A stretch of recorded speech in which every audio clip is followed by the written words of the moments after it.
Vamos fazer a nossa prece. Vamos elevar o nosso pensamento ao alto, acalmar os nossos corações e roguemos.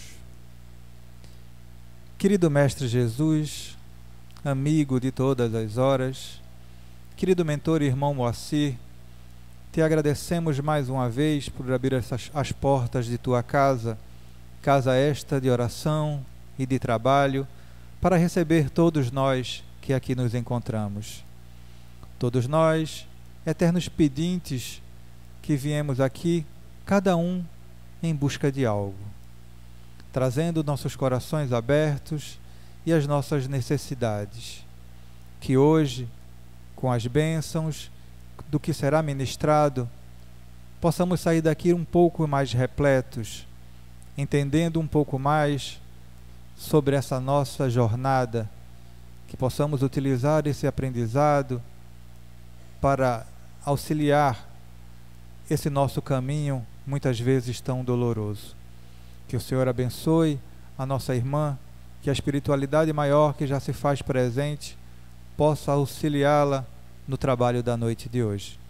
Que o Senhor nos abençoe, nos proteja hoje e sempre. Boa noite, muita paz, que a paz de Jesus possa nos envolver hoje, agora e sempre. É um prazer, espiritual, estarmos aqui reunidos em nome de Jesus para estudar o nosso comportamento, que o Evangelho é um código para o bem. E o comportamento nosso, através das obras de Joana de Ângeles, vai nos indicando como podemos fazer para melhorar. Que é a antiga reforma íntima, que é atual, que nós falamos muito aqui. Então hoje vamos falar do livro O Autodescobrimento, de Joana de Ângeles, que já foi feito aqui esse estudo. Essa casa teve 17 anos, ou 18, no quarto domingo de cada mês, ou foi no segundo domingo de cada mês, o estudo dessas obras de Joana de Ângeles, que é a mentora de Divaldo Pereira Franco, que trouxe para nós, sem esperar que o mundo acadêmico aceitasse, a psicologia transpessoal, a psiquiatria, a psicanálise, que já existia, mas que o mundo acadêmico ainda não aceita muito a reencarnação, a paranormalidade, as causas e os efeitos que acontecem em nós, que vamos ver daqui a pouco. Então o mundo científico, eles não abriram para isso, mas Deus, como misericordioso nosso Pai, consegue médiuns preparados e apropriados para que, como o espírito de Joana de Ângeles, que estudou 50 anos da paranormalidade, da psicologia, da psiquiatria, trazer essas obras para nos ajudar, todos nós. Enquanto os cientistas do mundo acadêmico não abrem o espaço para entender a alma humana. Então o autodescobrimento, eu coloquei em perguntas e respostas para que a gente fique mais didático, a gente entenda melhor. Então, como éramos vistos antes dos estudiosos em psiquiatria e psicologia humanista e transpessoal? Porque antes, ou até agora, muita gente quando diz assim, eu vou ao psicólogo, aí tem outras pessoas que dizem assim, está ficando doido, está ficando doida. Nós temos ainda esse conceito que quem vai para o psicólogo ou para o psiquiatra está doido, não é assim? Mas muitas vezes estamos precisando de um psiquiatra, de um psicólogo. E se for espiritualista, muito melhor, tá certo? Que vai direto na causa, porque os médicos em geral nos tratam no efeito, passa o remédio para o efeito, mas que nossos problemas estão nas causas. E muitas vezes as causas não estão nessa vida, mas em vidas passadas. Então, como éramos vistos antes dos estudiosos em psiquiatria, psicologia humanista e psicologia transpessoal, Aí a gente pergunta, o que é psicologia transpessoal? É aquela psicologia que ultrapassa a nossa aparência, a nossa persona. Ela estuda o inconsciente. Ela estuda, faz a sondagem nas vidas passadas. Acredita que nossas características, muito diversas, têm origem em vidas passadas.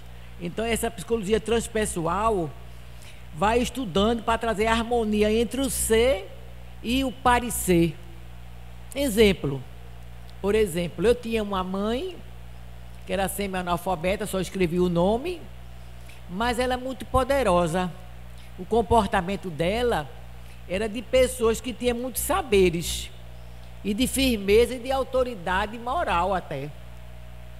Mas de onde vem isso? Se a pessoa só sabe escrever o nome. Então essas características, você estudando, que pode estar em nossa casa também, você percebe que não é dessa vida. A pessoa chega e fala em público, ela falava em público, deu aula de pintura em tecido, não é? E muitas vezes a gente, até com vários cursos superior, não consegue ter não consegue desarnar. Até para fazer um trabalho em equipe na faculdade, fica tremendo, fica com medo, não consegue enfrentar. Então, da onde vem essa coragem, essa audácia, da onde vem tudo isso, né? Então, a gente percebe que não é dessa vida. Então, só um exemplo para saber o que é psicologia transpessoal. Então, como é que éramos vistos?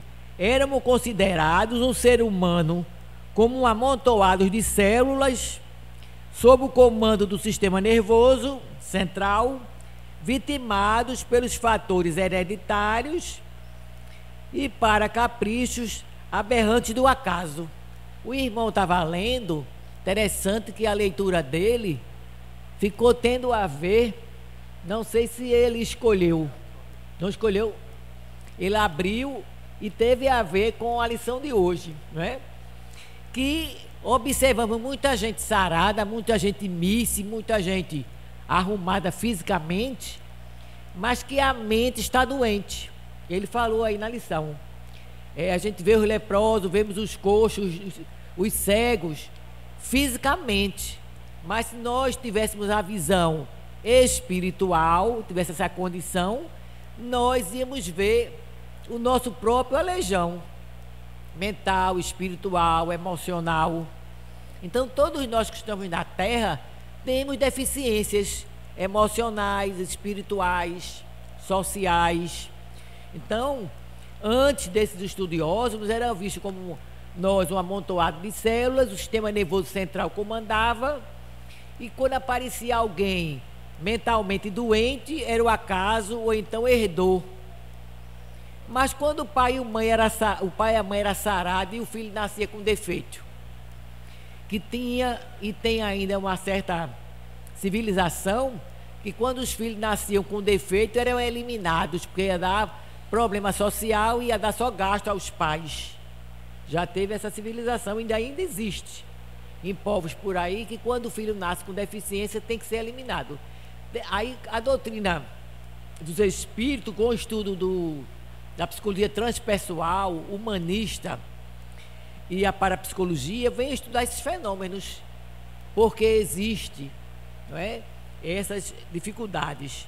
Então era dito que era capricho da natureza, aberração da natureza ou fatores hereditários. A segunda pergunta: com os estudos na área do comportamento humano, o que se descobriu entre a relação e o que significa, ou o sentido da vida? Qual o significado e o sentido da vida? Então, com o estudo da psicologia transpessoal, da parapsicologia, ficamos perguntando qual o sentido da vida. Nascer, crescer, se alimentar, reproduzir e morrer. Será que é só isso a ciência faz? Qual o sentido da vida? Se nós temos sentimentos, se nós temos uma inclinação para Deus, então o sentido da vida está no espírito, que é imortal, que anima o corpo e é o que dá sentido à vida. Criado simples e ignorante, fadado à evolução, quer dizer, predestinado. Todos nós estamos predestinados à evolução. Ou seja, no Evangelho, eu não lembro o capítulo, mas diz que nós, seres humanos, temos a mais do que o animal. O que é que temos a mais do que o animal?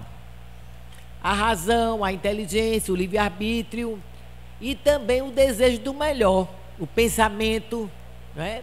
São faculdades que o animal não tem. E o desejo do melhor. Tudo isso são instrumentos que Deus colocou em nós, nos seres humanos. Então, o que é que dá significado à vida?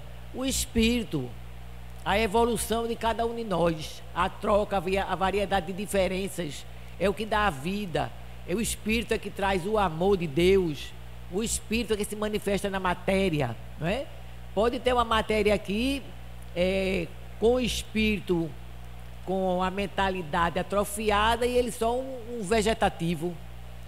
O espírito está ali como se em forma de expiação, que a gente já viu isso. Então, o que dá sentido à vida e significado é o espírito, que anima esse corpo, dando vida. E foi criado um simples ignorante. Ignorante por quê? Sem conhecimentos. E por que simples? Porque somos dotados de todos os germes, de todas as sementes de Deus, mas em sentido de embrião. Está em nós, fomos feitos semelhantes à imagem de Deus, semelhança de Deus, mas com as sementes em nossa alma, em estado embrionário. Aí vem o livro dos Espíritos, falando das leis divinas, que são 10, e que todas essas leis divinas estão na nossa... Aonde estão, minha gente? Não jantaram não, foi? Aonde estão as leis divinas? Na nossa o quê? Consciência, não é assim? E nós vamos, através das reencarnações, acender cada lei dessa. A primeira lei da adoração a Deus, temos que acender essa lei de adorar a Deus, não é? Por quê eu tenho que acender essa lei? Para quê? É importante a gente observar. Eu tenho assistido muito o canal 14, que é o canal dos crentes, para aprender muitas coisas com eles. E essa semana eu vi na televisão à noite, no jornal local, um rapaz em 2 Unidos, militar. Ele matou a esposa e se matou. Não sei se vocês viram. Ontem, parece que foi ontem, foi antes de ontem. Aí eu me perguntei, será que ele fosse evangélico, se ele fosse espírita ou católico, ou tivesse algum segmento doutrinário, será? A gente não está julgando não, porque nós não somos nada para julgar ninguém, nem devemos. Será que ele tivesse uma educação religiosa? Será que ele chegava a esse ponto? Eu me pergunto. Porque quando a primeira lei é a adoração a Deus, é porque a gente tem que se lembrar de Deus todos os momentos. Então, na hora que uma pessoa, minha mulher, meu marido, diz que não me quer, não gosta mais de mim, eu tenho que elevar na mesma hora o pensamento em Deus, porque eu posso ter raiva, eu posso ter ódio, eu posso ter ira, eu posso ter ressentimento, eu posso ter sentimento de posse, porque nós somos assim. Eu posso ter ciúme, isso vem à tona. E isso não é uma coisa que deu na hora, não. Isso já vem desgastando, né, por dias e dias, se arrastando. E aí a pessoa chega a um momento de desespero. E se eu não tenho em dia o Evangelho de Jesus, meu primeiro pensamento é decepção, é ruína. Meu Deus, eu investi nesse relacionamento. Eu gosto da pessoa, eu quero a pessoa é minha. Porque tem nesse inconsciente machista que a mulher é do homem. Foi criado isso na sociedade, está no inconsciente coletivo. E a pessoa acredita. Nós não somos de homem, nem de mulher, nem nada. Nós somos de Deus. Nós nos casamos e somos irmãos, filhos de Deus.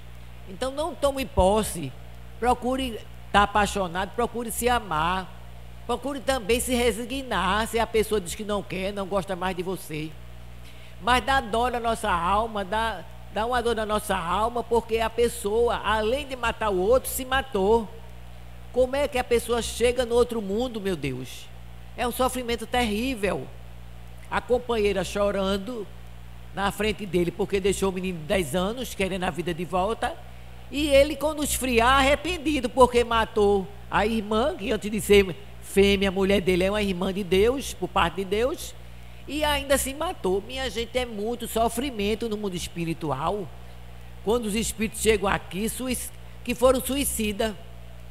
Então vejam, quando a gente observa que um filho nosso, um neto nosso, ou eu ou vocês, passamos 15 anos na escola, estudando até o 2º grau, para fazer uma prova que era chamada vestibular, agora chama-se Enem, uma prova.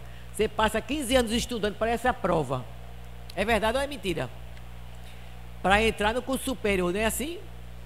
E como é que a gente não pode passar anos e anos dentro de uma instituição religiosa para ficar mais próximo a Deus, para procurar Jesus? Que eu vi uma pessoa, uma certa pessoa, foi até chefe minha, dizer: meu irmão é alcoólatra. Agora os crentes querem que ele fique o tempo todo na igreja, vá todo dia, já que ele não tem emprego, via a palavra de Jesus. E ela achando ruim, porque era todo dia. Eu digo: mas todo dia ele não bebe, né? Mas achando ruim.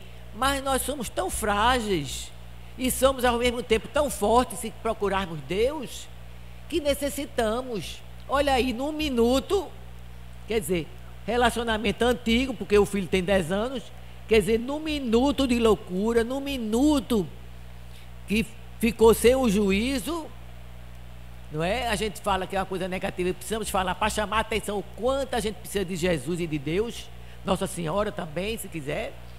Você tira a vida do outro e tira a sua vida, e vai para o vale do sofrimento, minha gente. Casos e casos raros que a equipe de Maria Santíssima vem buscar, quando a pessoa tem uma certa sugestão, né, negativa de alguns irmãos, mas são casos raros. Então vejamos.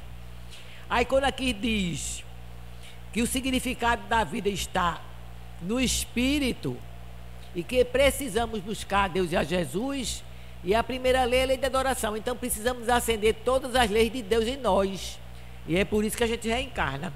Então somos criados ignorantes, sem conhecimentos e simples, precisando desenvolver todas as aptidões que recebemos de Deus, que estão em estado latentes em germes, ou seja, aprender os conhecimentos externos, todas as ciências humanas e exatas, e acender todas as faculdades divinas que estão em nós em estado latente, em nossa consciência, e que a gente não dá-se conta que nós somos guerreiros, que nós somos fortes, se procurarmos a Deus, procurarmos Jesus na tarefa e na luta. Aí vamos sentir a fortaleza, não é? Vamos sentir, ouvir a voz de Deus, dizemos: vamos em frente, te ajudarei, né? Estarei contigo. Então estamos fadados, não é? A evolução. Fadados quer dizer predestinados. Como explicar a saúde e a doença? Como explicar a felicidade e a desdita?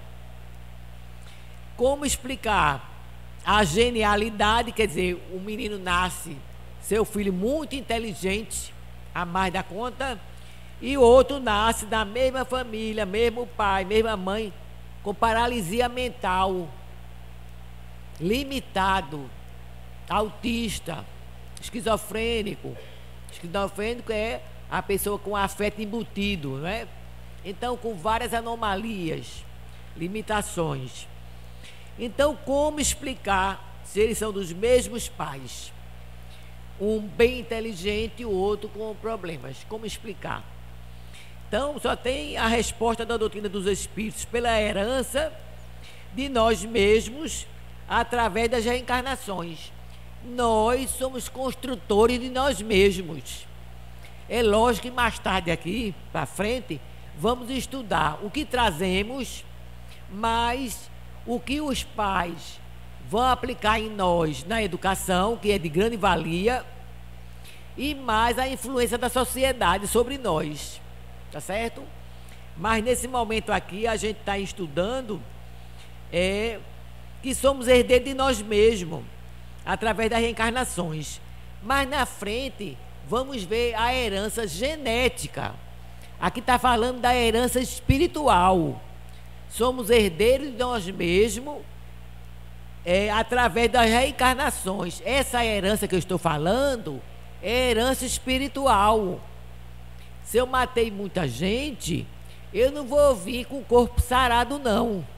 Divaldo conta, eu estava ouvindo essa semana da irmã dele, que praticou um suicídio, porque a amiga disse que o marido dela estava com outra. E ela, em vez de sondar, verificar, ela acreditou na amiga e se matou. E Divaldo conta que ele, muito em oração por ela, ele soube, através, não sei se foi de Joana, se foi de outro espírito, que ela ia reencarnar e ia aparecer na mansão do caminho, ele ia conseguir acolher a sua irmã. Mas ela vinha com problemas, porque ela fez o suicídio. E depois de muitos anos, Divaldo recebe uma mulher no portão com uma criança, uma menina, e que o porteiro chama Divaldo, que ele está sendo chamado no portão, ele vai até o portão e aquela mulher pedinte de esmola, comendo papelão com a filha, sopa de papelão, pedindo ajuda para ele acolher a filha. Aí ele disse: se a senhora quiser, eu vou acolher a senhora e sua filha, dá morada para as duas. Depois ele descobre, quando a menina já está na escola e opera o lábio aqui, que veio faltando um pedaço, tem o nome da doença, eu esqueci agora, não sei se vocês aí da área de saúde lembram. É aquele lábio que vem faltando um pedaço. Isso mesmo, o irmão aí está falando do lábio. Como é o nome? Pronto. Então ela faz uma cirurgia na mansão do caminho, corrige, e Divaldo até aí não tem percebido nada. Mas quando ela começou a estudar, e ela se debruça na janela, aí chama, Divaldo passa, ela chama Didi, vem cá. Ele despertou na alma dela uma força, uma energia, uma curiosidade, uma intuição. Ele disse: ela é minha irmã. Então ela veio através de uma pedinte de esmola, que ela trocou o sexo por um prato de almoço, e foi acolhida a mãe e a filha por Divaldo. E a filha dessa senhora era a irmã de Divaldo, que suicidou. Veio com defeito, veio numa casa de gente que pedia esmola e viveu poucos anos, parece que viveu 8 ou foi 9 anos, e desencarnou, completando a reencarnação que tirou a vida. Vejam como é o processo. Veio completar a vida que tirou.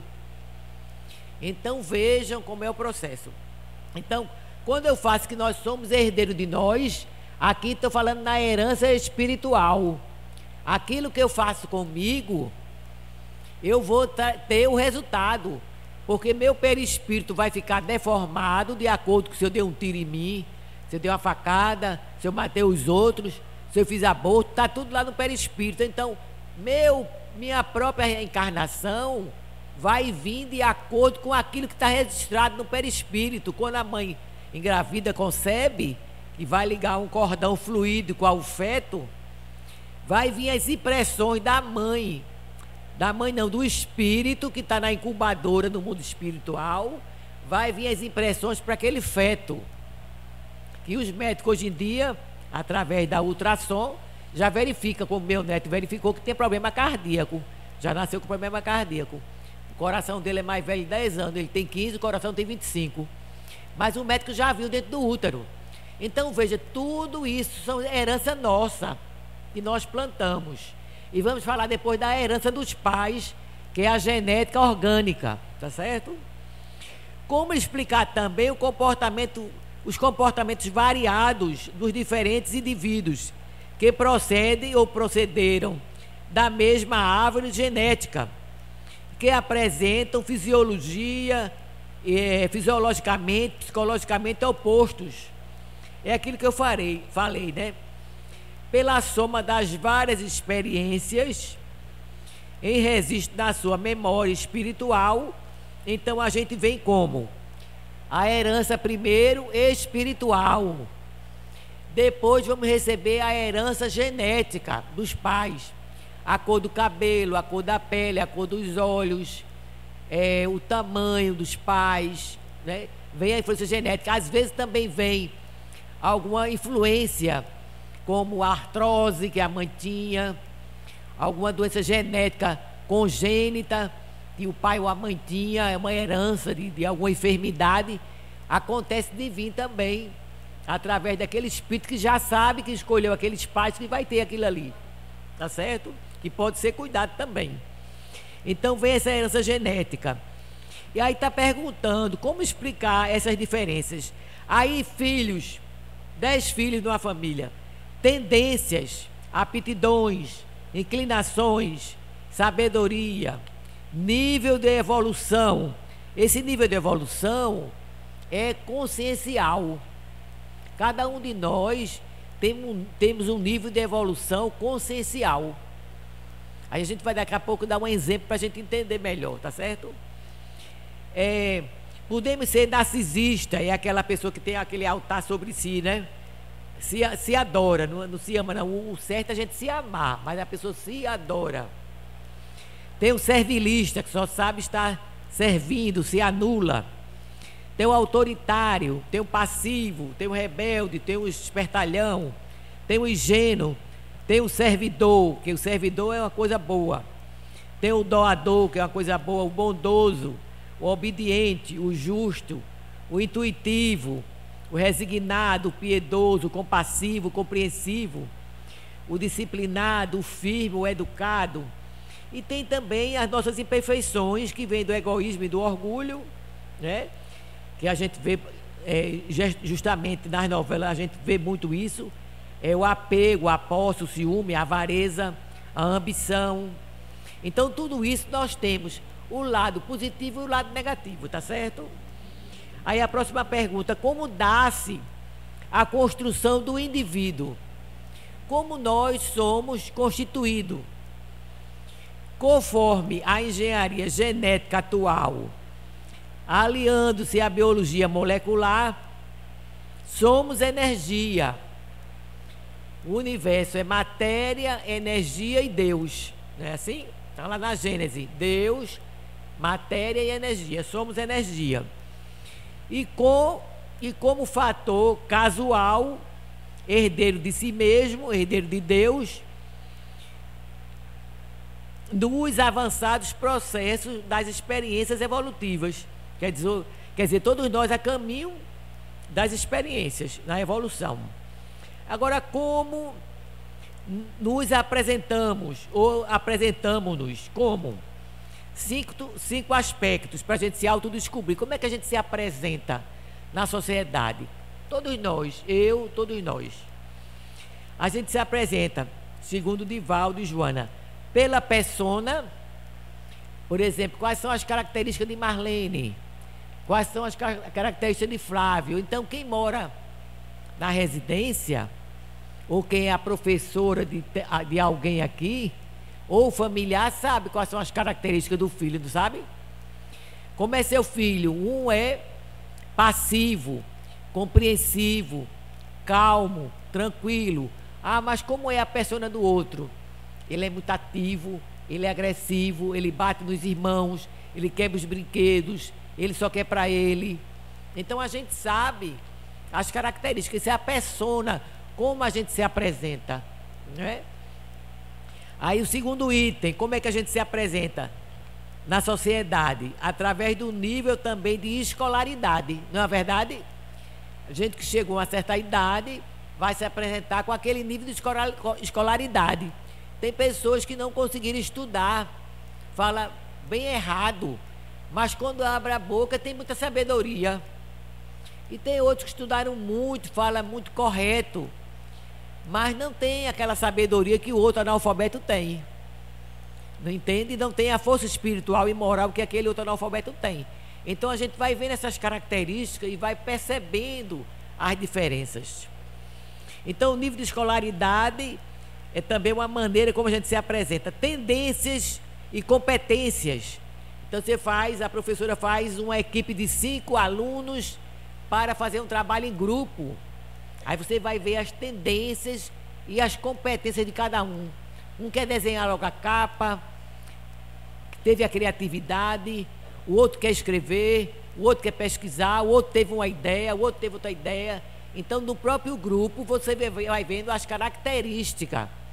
Tem outro que diz, eu não vou fazer nada, baixa a cabeça, tu bota meu nome aí no trabalho e depois eu te dou um lanche. Vou fazer é nada. Gosta de preguiçar, não é? Aí se a professora não vê, ele está lá com o nome na equipe sem fazer nada.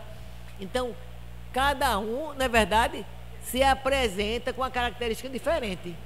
Não é assim? Então, tendências e competências, vamos nos mostrar. Vamos nos mostrar nível de consciência, que eu vou dar exemplo aqui, nível de consciência. E por último, são 5 aspectos, como a gente se apresenta. A individualidade, que é a sabedoria de cada um. Cada um de nós carregamos na memória espiritual sabedorias. Né? Carregamos a intelectualidade, que é um saber de fora para dentro, e a sabedoria que você traz de vidas passadas, que é a soma de todo o aprendizado. Então a gente se apresenta, ou nos apresentamos à sociedade, vamos ver se a gente lembra, com os 5 aspectos. A persona, que é minha característica, como é que Marlene é, como é que Flávio é, como é que seu filho é. São as características que ele se apresenta. Tímido, né? Recolhido, passivo, ou então rebelde, revoltado, angustiado, rói unhas, não é? É angustiado. E você tem que prestar atenção em tudo isso para ajudar, não é assim? Para ver os limites, as possibilidades de ajudar e de reprimir aquilo que é negativo.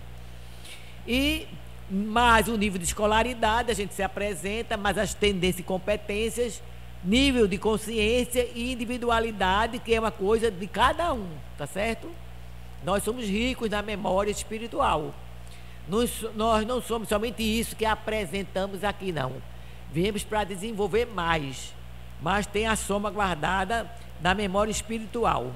Então vejamos, eu coloquei logo um exemplo para a gente se animar, mas eu vou falar de cada item desse, da persona, nível de escolaridade, etc. Mas, por exemplo, nível de consciência, vou falar porque a gente fica curioso. Nível de consciência, eu não encontrei qual foi o livro de Divaldo e de Joana, que parece que são 7 níveis de consciência. Tem a consciência de sono, quando o indivíduo é muito materializado, totalmente materializado, então ele é muito instinto, que não tem nada errado, é o nível dele, que a gente sai do primarismo e chegamos no mundo de prova e expiação bem materializado. Não tem nada errado com isso. A pessoa está nesse nível, a consciência é de sono, ou seja, comer, dormir, reproduzir, envelhecer, morrer, se divertir, e está tudo certo, não tem nada errado. Então, o primeiro nível é o nível de consciência de sono, e vai despertando um nível através da razão. A razão vai desfolhando através da escolaridade, através das experiências, através das reencarnações.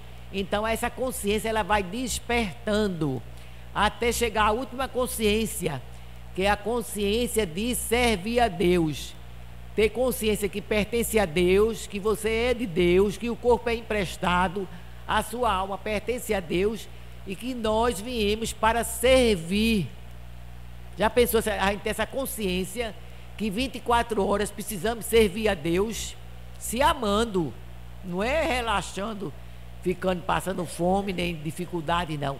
É a gente se amando e amando o próximo, se amando e amando o próximo. Mas a consciência de servir a Deus, todo momento, tanto no trabalho material, como no trabalho espiritual, social, moral, emocional, sempre servindo a Deus. Veja esse casal, precisava de uma ajuda emocional. Não sei se os parentes não sabiam da situação deles, das brigas, do desencontro, se sabiam, se a A mulher contava para a mãe, contava para as irmãs. Se ele se abria com os amigos, ninguém sabe. Mas precisavam de ajuda emocional, de ajuda espiritual. Porque quando eu planejo matar e penso isso, eu elaboro uma energia na minha cabeça de ressentimento, de mágoa, de tristeza. E quando eu vibro isso, eu mando para o mundo espiritual essa energia, e espíritos que não gostam de mim, com essa mesma energia, com esse mesmo potencial, com essas mesmas intenções, se aproximam de mim na hora que eu vibro e me ajuda a praticar o ato. Mas quem é responsável sou eu. Porque se eu vibrar amor, eu vou atrair espíritos que vibram amor. Se eu vibrar tristeza e for chorar, os espíritos vão chorar comigo e vão me ajudar, porque eu tenho que aceitar, me resignar, deixar passar aquela fase, ver se recupero. Mas de acordo com o que eu vibrar, eu vou ter ajuda energética do plano espiritual, de acordo com o que eu vibrar, né? Vocês podem provarem isso no ciúme, por exemplo, ou em qualquer outra energia de inveja ou de ambição. Quando a gente chega alguém perto com energia igual e aumenta a minha. Eu estou com raiva ou não estou bem, Flávio vai e diz um desaforo a mim, eu não estou bem naquele dia, aí a minha raiva aumenta, e eu vou digo um bocado de desaforo a ele, digo pior do que ele disse a mim. Ou seja, ele potencializou uma energia que estava em mim de raiva. Se eu não existisse mais essa energia em mim de raiva, ele podia me insultar o tempo todo, eu com o pensamento aqui, que Deus lhe abençoe, ele não está no bom dia, vou até me afastar e deixar ele para lá. Mas se eu não tenho essa inclinação do evangelho, essa autodisciplina, e ele se começar a desfazer de mim, o que é que eu vou fazer? Eu vou fazer pior com ele, porque tem gente que faz pior ainda. Então, ele, para dar raiva a mim, eu só recebi porque eu tinha também. Se eu não tiver a raiva em mim, não vou receber não. Lembra de Jesus na cruz? Pai, perdoa-lhes, eles não sabem o que fazem.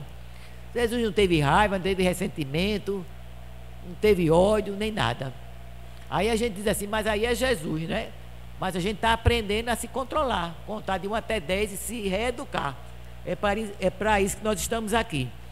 Então nós nos apresentamos assim: a persona, que são as características, nível de escolaridade, tendências e competências, tendências negativas e positivas, competências, nível de consciência, individualidade. Aí no nível de consciência, eu antes de chegar lá, para falar o que é a consciência, que está ligada ao ego e ao self. O self é quando eu já chego à consciência cósmica. Então eu cheguei no self, que é Deus fluindo em mim. Enquanto não, quem me domina é o ego. E o ego não é uma coisa ruim. O ego está atrás da sobrevivência. Só que quando a gente abusa do ego, se torna egoísmo. Aí já não é bom. A gente já tem que tratar o egoísmo. O egocentrismo ainda é pior, não é? A idolatria é pior ainda. Então vejam, lembrei de Chico Xavier. E eu contei aqui, eu acho que foi o mês passado, eu não sei. E quando Chico Xavier estava escolhendo as tomates, né? Ele escolheu 12 boas e 12 machucadas. E o feirante falou para ele: por que as machucadas? Tem tantas tomates ainda boas aí. Aí ele falou: não, mas se algum irmão chegar depois de mim, só vai pegar as tomates machucadas. Veja a consciência, já que nível de consciência. Você pagar 6 tomates boas e 6 machucadas, porque quem vier depois de mim não pegar só as machucadas. Veja o nível de consciência. Outro fato que eu vi na palestra de Maíse Braga, de Brasília, ela dizendo que o ladrão entrou na casa de Chico Xavier pelo quintal ou pulou a janela, e ele levou aquele susto, mas ele falou: meu irmão, o que é que precisas? Aí serviu o irmão do que tinha, do que pôde, e o irmão ficou preocupado. Ele disse: não se preocupe, não se preocupe com nada, guardou a arma, etc. E queria pular a janela de novo. Aí Chico Xavier disse: não, meu irmão, você vai sair aqui como um homem de bem, apenas você estava necessitado, você vai sair pela porta da frente. Aí abriu a porta da frente, fez uma oração para ele e colocou ele para a rua. Isso é consciência cósmica já, né? Porque nós ia ter raiva, ia gritar pela polícia, gritar pelo vizinho, ia desejar mal, querer que ele quebrasse a perna, que ele voltasse pelo caminho que ele veio. Não é assim que nós somos? Ia ficar com ódio, ia ficar com desejo. Quer dizer, veja a consciência de Chico Xavier. Tratou ele como irmão, desarmou ele, né, pela postura, atendeu nas necessidades, deixou ele sair pela porta normal, bem dizendo ele, dizendo que ele estava necessitado, que querendo ver se arrumava um emprego para ele. Veja a consciência. Quando nós vamos desejar até o mal. Roubou minha bolsa, aquele condenado, né? A gente deseja logo um bocado de mal. Quer dizer, aí a gente vê o nível de consciência de cada um de nós, onde nós estamos, não é assim? Então vamos estudar agora o que seria a persona, como é que eu me apresento? Através dessas características próprias, somado às influências do lar. Junto às minhas características que eu trago, eu vou somar a influência do lar. Concordam comigo? Vou somar também a influência da sociedade.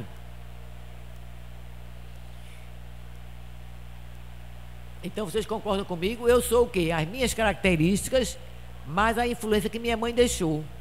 Por exemplo, minha mãe me criou na igreja católica, né? E ela dizia, os caminhos que a gente não se perde, Deus, a escola e o trabalho, são os 3 caminhos para a criatura humana não se perder. Deus, a escola e o trabalho. Minha mãe era católica, ensinava esses caminhos para a gente. Então veja, a influência dos pais, a conduta dos pais, o comportamento dos pais, a resignação da mãe, do pai, a disciplina dos pais, vai influenciar na educação dos filhos. Quem é professor geralmente diz, eu sei quando o aluno é educado e quando não é. Quando vai observar aqueles pais que vêm para as reuniões, geralmente são aqueles pais educados que educam os filhos. Aquele que os meninos dão mais trabalho, às vezes nunca vai para a reunião, porque não dá atenção em casa aos filhos, não dá limite, e também vai dizer que não tem tempo de ir à escola saber como o filho vai, e nem quer queixa, principalmente nas escolas particulares que pagam muito caro. Minhas filhas são professoras e dizem a mim, os pais às vezes recebem a ligação e dizem assim, eu estou pagando para vocês resolverem aí meu problema, eu não quero saber não, eduquem aí. Como se a educação fosse da escola, a escola é para instruir. Eu não sei quem botou Secretaria de Educação, Secretaria de Instrução. A educação é em casa. Aí o professor fica de janeiro, de fevereiro até maio, educando a criatura a sentar na cadeira, a falar baixo, a se comportar para começar a dar o conteúdo. Porque não trouxe educação de casa. É assim? Antigamente os pais tinham 10 filhos e eram educados. Hoje tem 1, 2, e o pai chega na escola e a mãe diz, eu não sei o que é que eu faça com esse menino de 5 anos. Você quer que eu faça com ele não?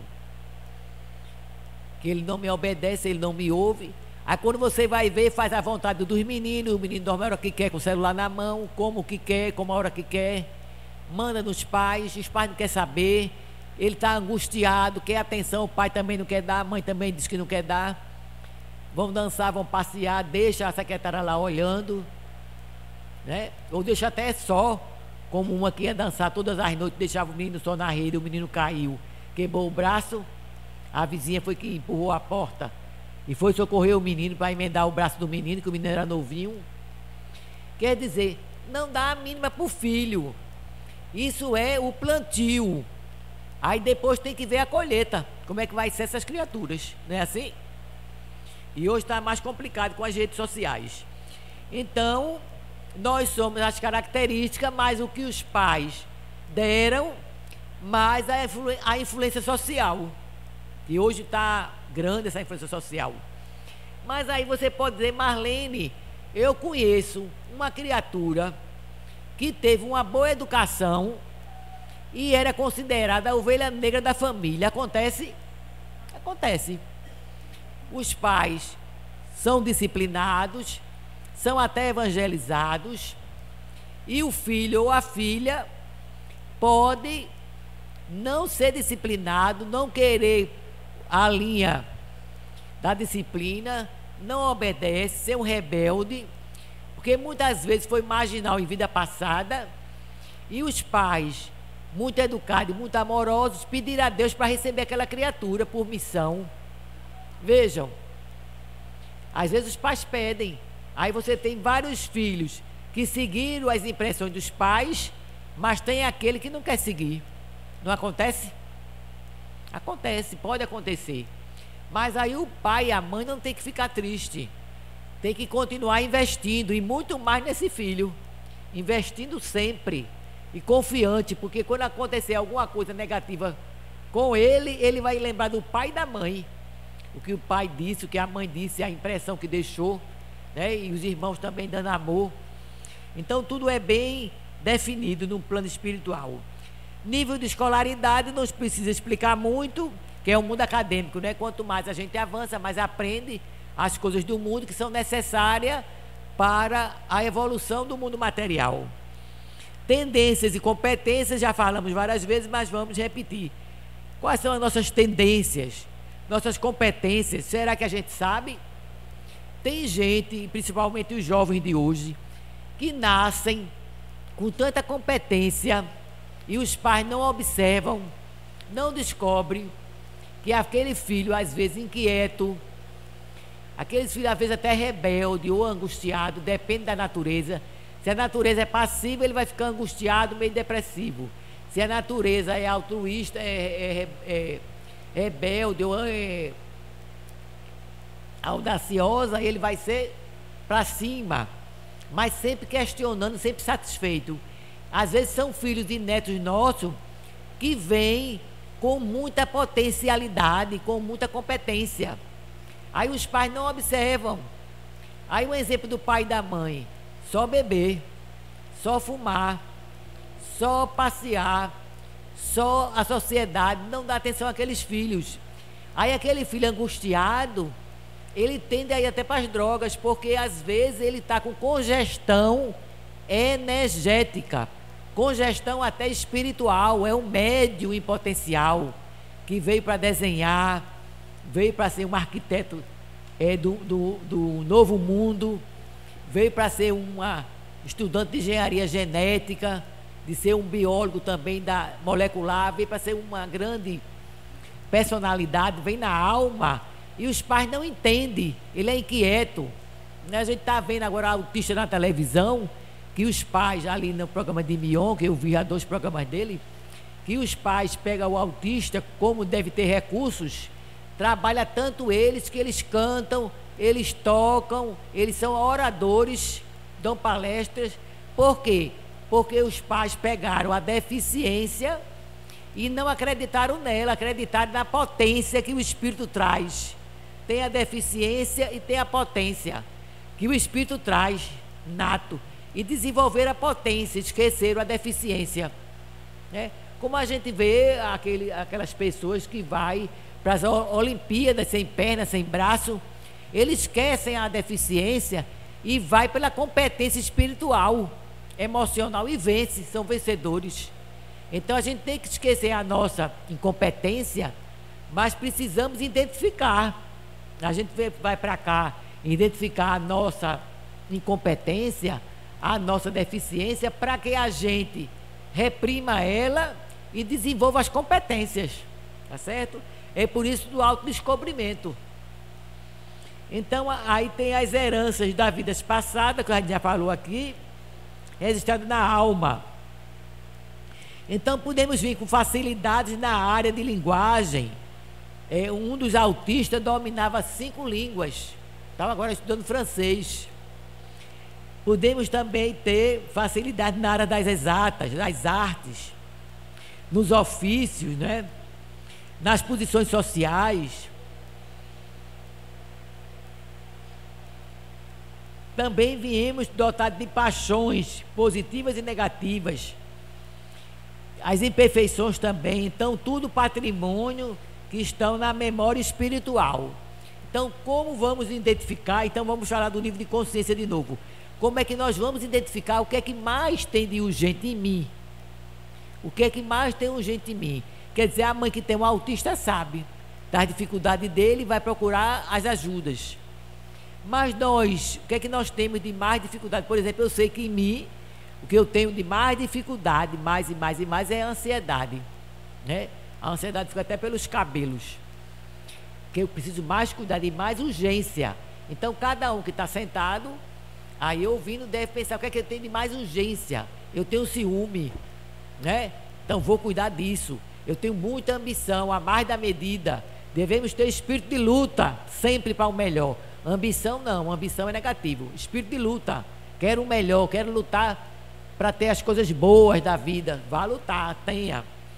Então, falando do nível de consciência, expressa-se pelo ego.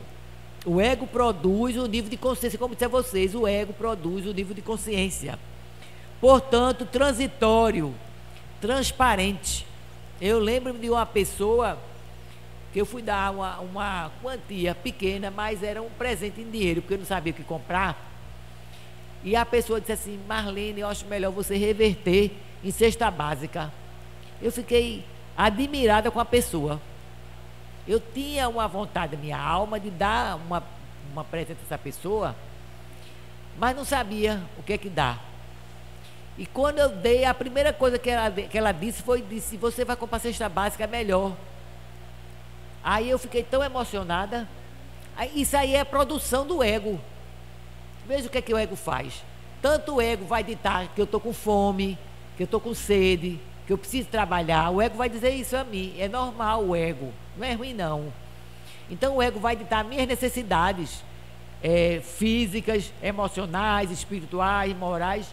O ego pode dizer tudo isso, mas que o ego produz o meu nível de consciência. Eu tenho aqui umas panelas cheias de almoço para 4 pessoas, mas eu cheguei primeiro, eu vou tirar as melhores partes para mim, vou tirar até quase tudo para mim, as melhores coisas, e deixar o resto para meus irmãos. Isso é a produção do ego. A pessoa é aquilo ali. Entenderam o que é que o ego é? Então o ego produz o meu nível de consciência.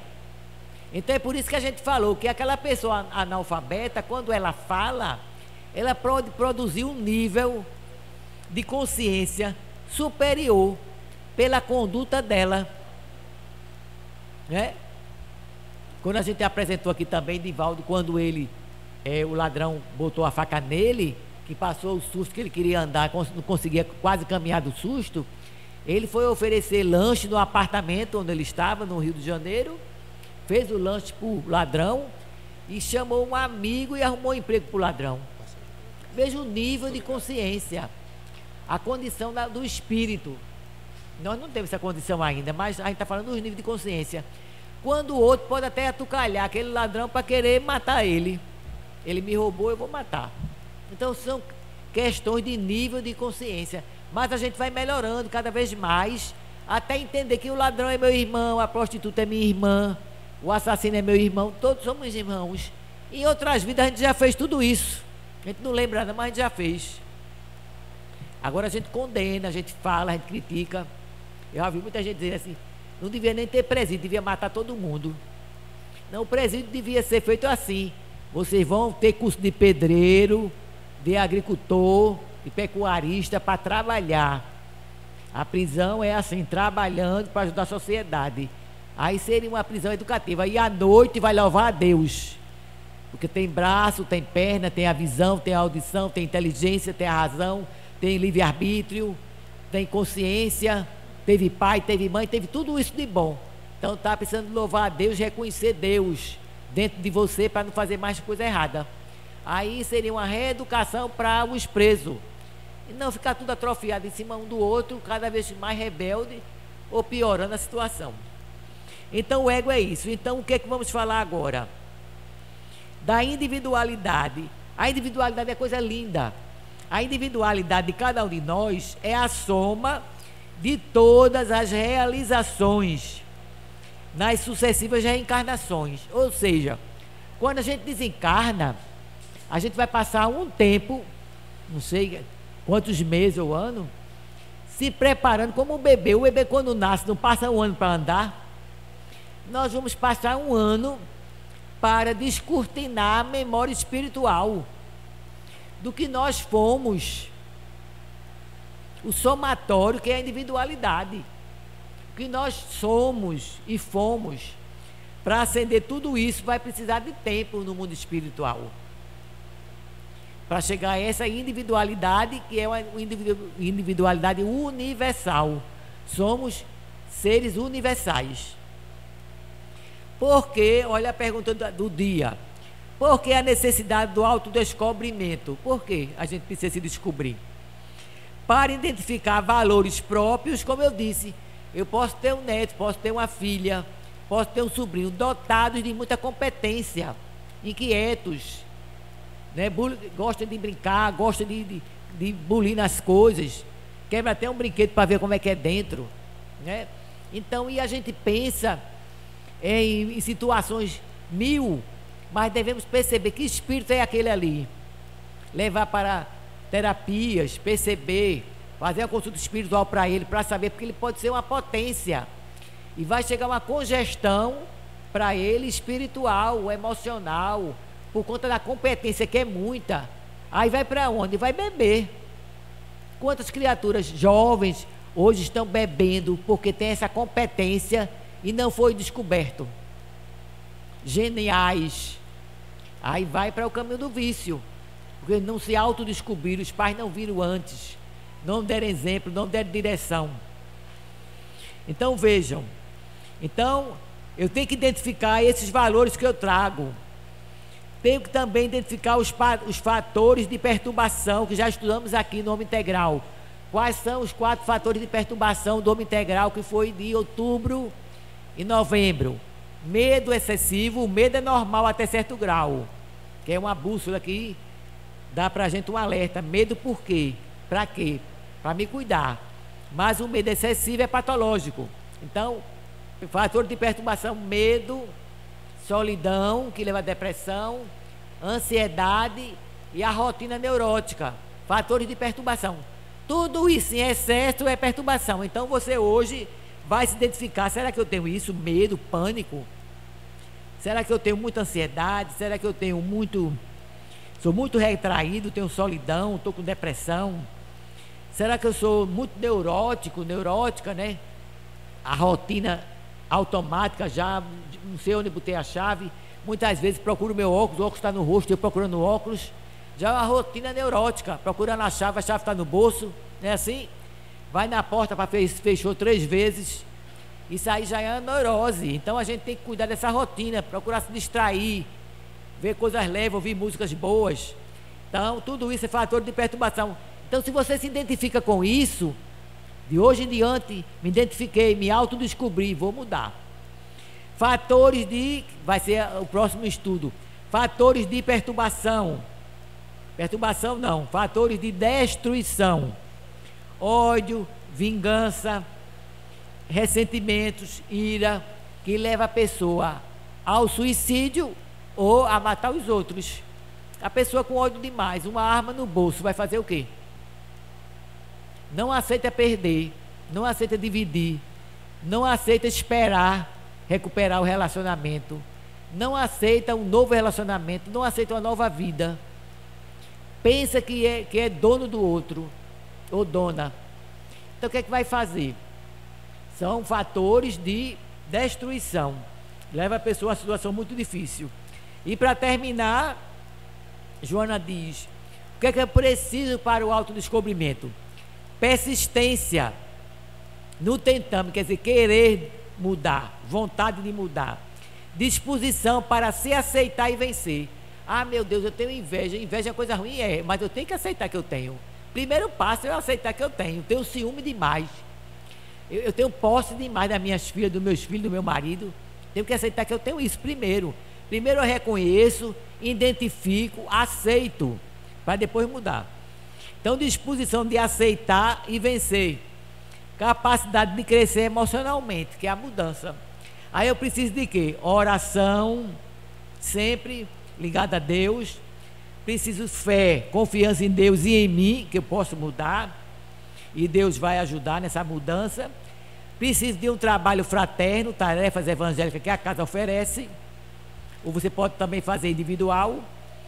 Preciso de relaxar, entrar de acordo com a natureza, com o silêncio oral, silêncio mental, desligar-se de compromissos, isso aí é relaxamento. E preciso o quinto item, que eu vou até fazer um curso agora, que preciso muito, que é a meditação. Então são esses itens que eu preciso para reforma íntima. Então o primeiro passo, identificar o que é que eu preciso mais de mudar. Segundo passo, querer mudar. E o terceiro, fazer isso, orar, pedir a Deus, querer, lá na capítulo 25, onde tem falando, pedir e obtereis, tem uma parte que fala da oração, que Deus sempre vai dar para a gente, ter coragem, paciência e resignação, quando a gente pede com vontade de querer mudar, deixar de fumar, deixar de beber, deixar de dizer palavrão, deixar de mentira, deixar de preguiça, muitas coisas que a gente faz que são erradas, deixar e mudar, tentar observar mais os filhos, os netos, os parentes, observar quem está com depressão para ajudar, tá certo? Muita paz e que Deus nos abençoe.